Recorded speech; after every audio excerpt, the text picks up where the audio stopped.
Over the past 10 years, I have done over 120 projects in various domains such as BFSI, banking, financial services and insurance, healthcare, edtech, retail and even energy management. We have all heard about the AI hype.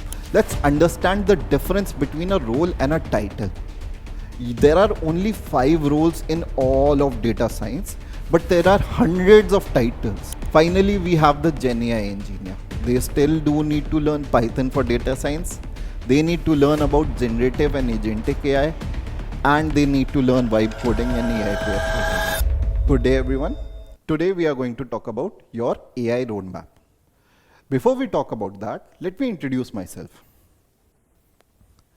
I'm Sampurn Ratan Jain, and I'm here because I love data science and I love to teach.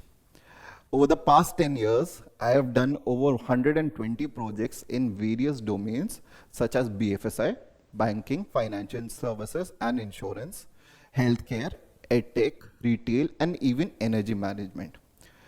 In the past 10 years, I've seen data science grow from very basic to a lot more complex and a lot more accessible.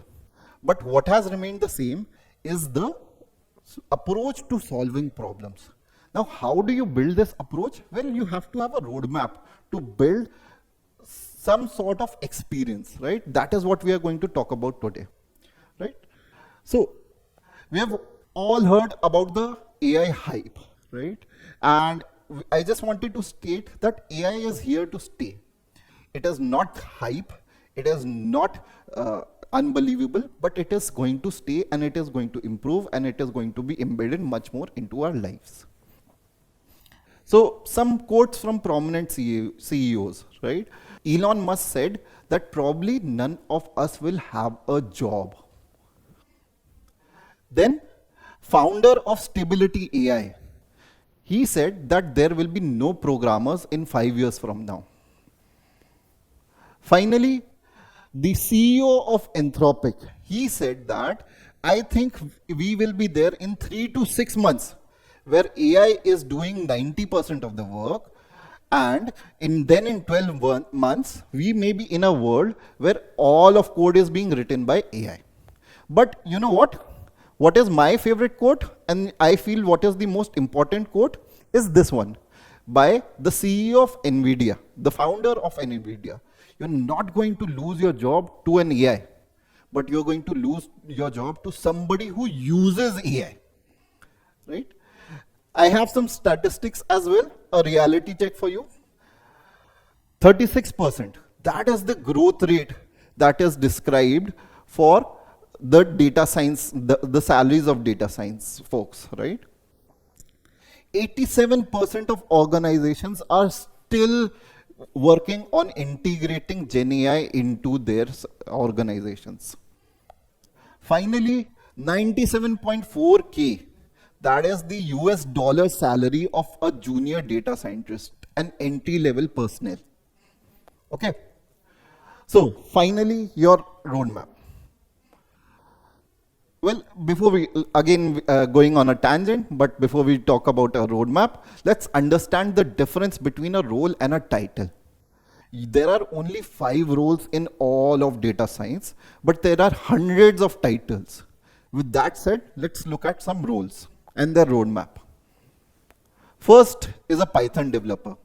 A Python developer has to learn Python for data science and vibe coding and AI pair programming.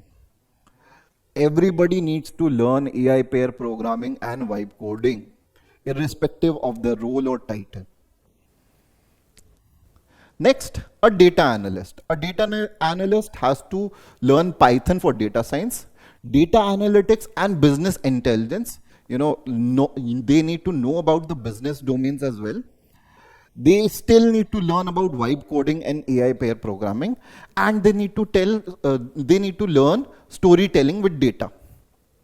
Now, remember that all of us work, but how do we present our work is a skill that we all need to learn, and a data analyst is one of the few folks that for them it is mandatory to learn that skill. Finally, we come to the full role, the applied data scientist. They have to learn everything, whether that be Python, whether that be machine learning, whether that be data analytics, business intelligence, vibe coding, AI pair programming, storytelling with data, maths for data science, machine learning, deep learning, generative AI, and MLOps and LLMOps. All things that are data science are to be learned by these personnel, right? So you basically know what to learn, okay? Then we have our MLOps engineer, Python for data science, MLOps and LLMOps, and again vibe coding and AI pair programming. These are the three domains where an MLOps engineer will live. Finally, we have the GenAI engineer. They still do need to learn Python for data science. They need to learn about generative and agentic AI, and they need to learn vibe coding and AI pair programming. Many of the job titles that you see are following this role. These are the things that they will need to learn. So that's it. Thank you. If you have any questions, please post them in the comments below, and I'll try to answer.